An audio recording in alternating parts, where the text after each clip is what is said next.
In this video, I'll show you how to use ClickUp custom fields. Custom fields in ClickUp let you add extra information to your tasks beyond the default options like assignee, due date, status, and priority.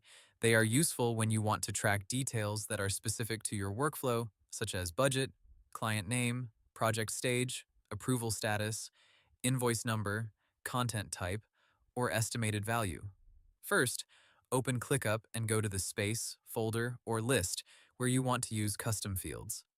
Custom fields can usually be added at different levels, so think about where the information should appear. If you only need the field for one project, add it to a list. If several projects need the same field, add it higher in the hierarchy. Next, open your list view and look for the option to add a column or field. Click the plus icon, then choose Custom Field. ClickUp will show different field types you can create. Now choose the field type that matches your data.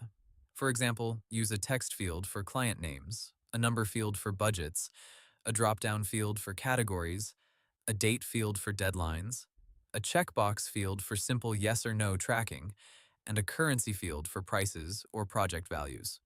After choosing the field type, give it a clear name. For example, you can name it Client, Budget, Content Type, Approval Status, or Invoice Sent. Clear names make it easier for your team to understand what information belongs there. Next, fill in the custom field values for your tasks.